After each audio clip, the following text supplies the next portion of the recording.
एक महिला हैं, वो कुछ बता रही हैं कि अ, आपको गुरु ढूँढने की ज़रूरत नहीं है। अगर आपको सच में गुरु की ज़रूरत है तो गुरु आपको डेफ़िनेटली मिलेगा, इस तरह से। वही नहीं बता रही हैं, ऐसी बातें पीछे ओशो और कई सारे गुरु लोग इस तरह की बातें बोल चुके हैं, बोलते आए हैं। अभी भी कई सारे गुरु ऐसी ऐसी चीज़ें बोल रहे हैं और उसके लिए कई शर्तें लगा रहे हैं कि ऐसा-ऐसा तुम्हें होना होगा, तब ऐसा तुम्हें गुरु मिलेगा, है ना? तो वैसा होने की ज़रूरत है, गुरु ढूँढने की ज़रूरत नहीं है, टाइप की ऐसी चीज़ें ये उस पूरे वीडियो में बता रही हैं। इस वीडियो का लिंक आपको यहाँ आई बटन में ऊपर मिल जाएगा, वहाँ से आप इस वीडियो को देख सकते हैं। पर आप सुनते आए होंगे कि इस तरह के जो स्पिरिचुअल गुरु हैं, आध्यात्मिक गुरु हैं, वो ऐसी बातें करते आए हैं टाइप की। लेकिन मुझे इसमें एक सवाल उठा, तो इसलिए मैं इसकी समीक्षा कर रहा हूँ कि अगर गुरु हमें मिल ही जाएगा या मिल ही जाता है, तो भैया ये स्कूल और ये सब करने की क्या ज़रूरत है? और इतने सारे लोग हिमालय में और जगह-जगह गुरुओं को खोजने जाते हैं, तो काहे के लिए जाते हैं? नहीं मिल रहा होगा ना उनको। इस दुनिया में शिक्षा तो सबको चाहिए, ज्ञान तो सबको चाहिए। कौन आदमी है जिसे कोई ना कोई ज्ञान की प्यास नहीं है, कोई ना कोई ज्ञान की जिज्ञासा या इच्छा नहीं है? कौन है इस दुनिया में? जैसे ही हमारे जन्म के बाद में हमारी आँखें खुलती हैं, हमें कुछ समझ में आने लगता है, तो हम जानने का प्रयास करने लगते हैं। और शुरू में तो माता-पिता या जो भी हैं वो गुरु का काम कर ही देते हैं, क्योंकि एकदम प्राइमरी लेवल की चीज़ें जाननी होती हैं कि भई ये पत्ती है, ये पक्षी है, ये गाय है, ये भैंस है, ये तुम्हारा भाई है, ये बहन है, ये माँ है। Sort of type of knowledge जो घर के लोग दे देते हैं, अड़ोसी-पड़ोसी। लेकिन जब यहाँ नॉलेज की बात हो रही है, तो यहाँ तब की बात हो रही है जब आप एक बड़े हो गए हैं, लाइक 8-10 साल के हो गए हैं और आप घर वाली एजुकेशन से काम नहीं चलता है, उससे ज़्यादा जानना है। तो फिर उस तरह के विशेष गुरु चाहिए, क्योंकि वो वाली नॉलेज घर से नहीं मिलती है, घर में नहीं होती है। और किसको किस तरह की नॉलेज चाहिए, तो उसके लिए विभिन्न प्रकार के लोग हैं, विभिन्न प्रोफ़ेशंस में हैं। इसीलिए हर चीज़ के कॉलेज हैं, मेडिकल कॉलेज है, इंजीनियरिंग कॉलेज है, हुँ? उसमें भी बहुत सारे विभाग हैं और नॉर्मल स्कूल हैं, कॉलेज हैं, यूनिवर्सिटीज़ हैं। तो एक तरफ वो लोग हैं जो इस बात का इंतज़ाम करते जा रहे हैं कि भई हर आदमी को कोई न कोई गुरु की, किसी न किसी गुरु की कभी न कभी उसकी सब ज़रूरत पड़ती रहती है, तो उसे मालूम रहना चाहिए कि ये गुरु कहाँ मिलेगा, ताकि वो वहाँ जाए और उससे शिक्षा ले ले।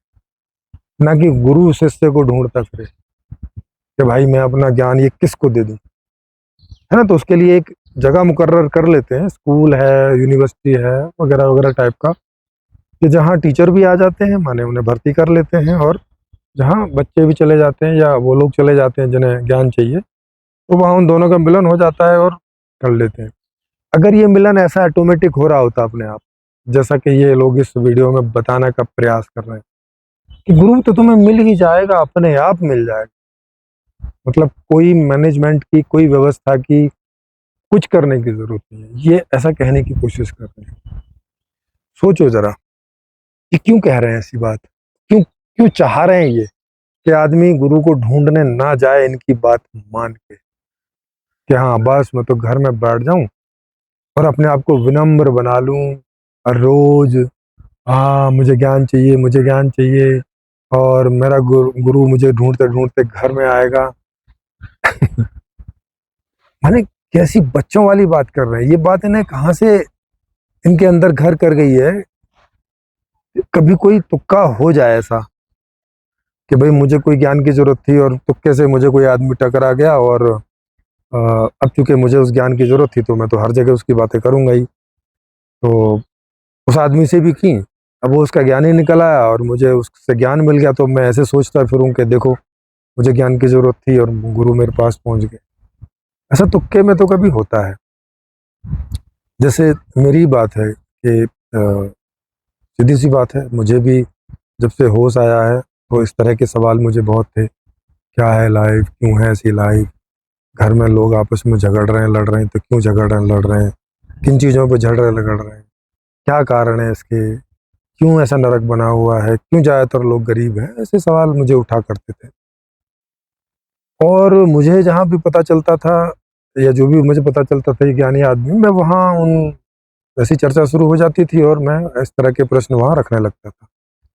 और स्वभाव थे, जिनको इसके जिस तरह के कोई आंसर आते थे वो लोग देने का प्रयास भी करते थे, पर वो मेरे आंसर नहीं थे। मैं उन आंसर से संतुष्ट नहीं था, सेटिस्फाई नहीं हो पा रहा था, है ना? मुझे नहीं लग रहा था कि ये सही आंसर है।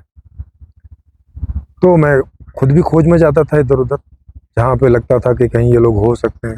जैसे कहीं कोई साधु-सूधु आए, तो वहाँ पे जाके मैं ऐसी बातें करने लगा।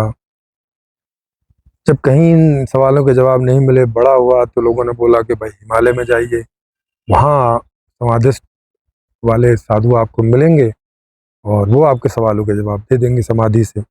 मैंने सोचा अच्छा, भाई ये लोग बोल रहे हैं ऐसा होता ही होगा। तो मैं उनकी बातें मान के और मैं फिर साधु भी बना, 11 साल साधु रहा। और उसके पहले भी साधुओं को ढूँढता था, लेकिन तब एक लिमिटेड क्षेत्र में ढूँढता था, क्योंकि घर से ज़्यादा दूर नहीं जा सकता था।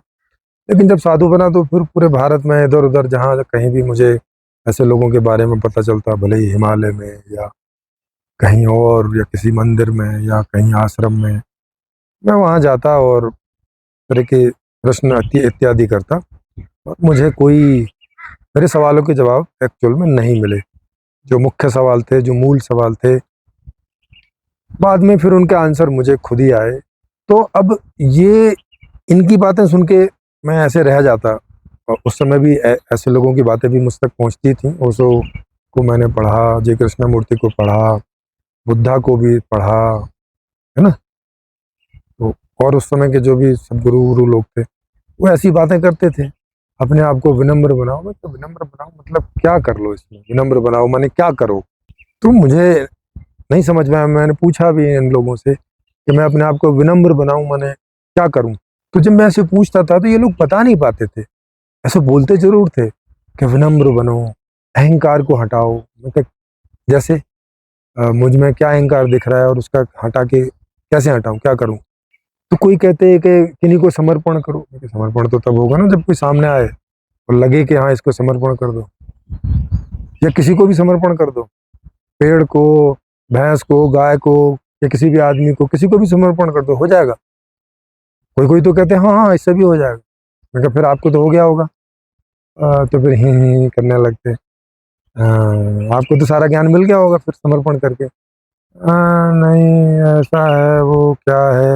मैं कहा आप किधर गया समर्पण? तो मुझे ऐसे लोग मिले जो इस तरह के उपदेश देते थे। वही जैसे ये महिला इस वीडियो में ऐसा उपदेश दे रही है कि गुरु को मत ढूँढो, अहंकार को हटाओ, विनम्र बन जाओ। वो मैं पक्का लिख के दे सकता हूँ कि अगर ये महिला कभी सामने आई और मैंने पूछा, या कोई जिस जो जो ये वीडियो जिस तक पहुँचेगा वो अगर उसको जानते हो, उनसे पूछ लेना कि विनम्र हो जाओ मतलब क्या? और इनसे पूछ लेना कि तुम्हें तो सब सारे सवालों के जवाब मिल गए होंगे।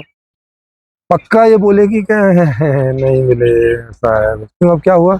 तुम विनम्र नहीं हुए, अहंकार नहीं हटाया, या गुरु नहीं मिला। तब भी ये ऐसी-ऐसी बातें किए जाते हैं, नहीं जब तुम्हारा समय आएगा। हाँ, समय कब आएगा मतलब जिज्ञासा तो अब है, समय का क्या करेंगे? जैसे प्यास अब लगी है, पानी 5 दिन बाद मिलेगा, उसका क्या मतलब होता है? भूख अब लगी है, खाना परसों मिलेगा, इसका क्या मतलब होता है? कोई इसका मीनिंग है इस बात का? अरे जब जिस बात की जिज्ञासा है, तो वो ज्ञान हमें उस समय मिलना चाहिए, अगर उपस्थित है तो। चलो नहीं है, अभी तक ज्ञान ही नहीं किसी को हुआ, तो वो तो खोजना पड़ेगा। मैं खोजूँ, कोई भी खोजे। लेकिन अगर कोई ज्ञान उपलब्ध है जिसके बारे में लोग कह रहे हैं, दावा कर रहे हैं, तो भैया उनके लिए एक प्लेटफ़ॉर्म होना चाहिए, एक जगह होनी चाहिए, है ना? जैसे हम मैंने एक प्लेटफ़ॉर्म बनाया है, यूएलएम का, ये यूट्यूब चैनल है। इस पे ऑनलाइन लाइव चर्चाएँ होती हैं, और कोई भी अपनी बात भी रख सकता है आके, और कोई हमसे प्रश्न भी पूछ सकता है। तो इस तरह का, और जैसे-जैसे ये फैलता जाएगा, शेयर होता जाएगा, तो सब लोगों को पता चलेगा कि अच्छा एक चैनल है भई, वहाँ पे इस तरह की बातें होती हैं, इन-इन विषयों से संबंधित, इन-इन ज्ञान से संबंधित। तो लोग वहाँ आके अपनी जिज्ञासा रख सकते हैं, और अगर उनके हिसाब का उत्तर मिले तो शांत हो सकते हैं, नहीं मिले तो उन्हें पता चल जाए कि अच्छा चलो यहाँ नहीं है, अब कहीं और ढूँढना पड़ेगा। लेकिन ऐसी-ऐसी बातें तो ना करो कि ढूँढने की ज़रूरत नहीं है, गुरु तुम्हें ढूँढता हुआ आएगा। गुरु कहाँ से ढूँढता हुआ आ जाएगा, उसे क्या पता है? तो ये जो ऐसा कुछ बना रखा है इन्होंने कि गुरु अंतर्यामी है और वो सब जानता है कि मेरे ज्ञान की किस किस को जरूरत है, और वो वहाँ प्रकट हो जाएगा, पहुँच जाएगा और उसे ज्ञान दे देगा। बच्चों जैसी बातें जो ये लोग करते हैं। तो एक तरफ माने, दूसरी तरफ ये ऐसा ही बोल रहे हैं कि बस तुम्हें भोजन की जरूरत है तो भोजन आ जाएगा, प्रयास ना करो। है, गुरु की जरूरत है तो गुरु आ जाएगा, ढूंढो मत, प्रयास ना करो, बस अहंकार हटा दो। अहंकार हटा दो तो खाना मिल जाएगा, तो पानी मिल जाएगा। अहंकार हटा दो तो तो टट्टी आ जाएगी अपने आप। अहंकारी रहोगे तब तक तो टट्टी भी नहीं आएगी। कैसी कैसी बातें ये लोग करते हैं। अरे भैया, हर चीज को स्टेब्लिश करने की जरूरत पड़ती है। कोई दुनिया में कोई आदमी अंतर्यामी नहीं है, किसी को नहीं पता चलता कि उसकी किसको जरूरत है। इसीलिए विभिन्न प्रकार के मंच बनाए जाते हैं और उनको प्रसिद्ध किया जाता है, फेमस किया जाता है, बताया जाता है। जैसे आपको सिनेमा देखना है तो उसके लिए सिनेमा हॉल बनाए जाते हैं। भैया सिनेमा देखना है, यहाँ आके देख लो, है ना। पता होता है लोगों को कि कहाँ सिनेमा है। मेडिकल की शॉप का पता होता है कि यहाँ मेडिकल की शॉप है, दवाई चाहिए तो इधर आ जाओ। नहीं नहीं, वो डॉक्टर तुम्हें ढूंढता हुआ आ जाएगा, तुम बीमार होगे तो। वो मेडिकल पे जो दवाई देता है वो ढूंढता हुआ तुम्हें पहुंच जाएगा, तुम्हें जिस दवाई की जरूरत है। किसी भी चीज में ऐसा होता है क्या? जितनी सारी चीजों के मैंने नाम लिए और जिनके नाम मैंने नहीं भी लिए, ऐसा होता है क्या? नहीं होता ना। हर चीज के लिए आपको या तो आपको प्रयास करना पड़ता है, या आपके लिए किसी और को प्रयास करना पड़ता है जो आपको जानता हो, आपकी फिक्र करता हो। मेहनत करनी पड़ती है भाई, उसके लिए सब इंतजाम करना पड़ता है, तब होता है।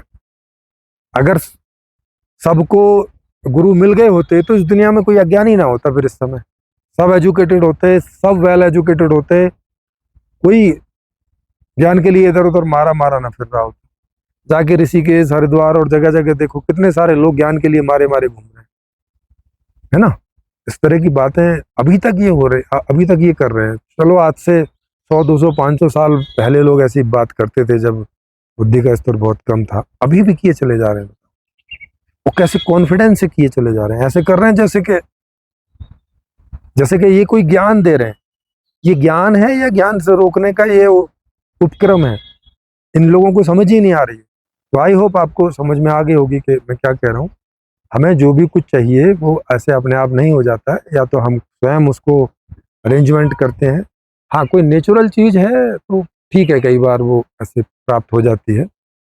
लेकिन जितनी भी कल्चरल चीज़ें हैं जो हमारे एफर्ट से हमें मिलती हैं, तो या तो उसके लिए हम एफर्ट करें, या हमारा कोई जानकार आसपास एफर्ट करे। अदरवाइज तुक्का है कि कभी लग गया, कोई मिल गया, है ना। तुक्के भी होते हैं जीवन में, पर उनके सहारे नहीं बैठा रहा जा सकता कि बैठे रहो भाई, जब तुक्का लगेगा तो ठीक है। तो फिर जो प्रयास की मशीन है आपके अंदर, प्रयास के जो अंग हैं, प्रयास करने की वाली जो बात है, उसका क्या मतलब है? फिर वो तो अनयूजेबल हो जाएगी ऐसे। नहीं, आपको जो चाहिए, आपको जो इच्छा उठती है उसके लिए पूरा प्रयास कीजिए। तुक्के वाली कोई चीज़ हो जाएगी तो अच्छा है, वेल एंड गुड है।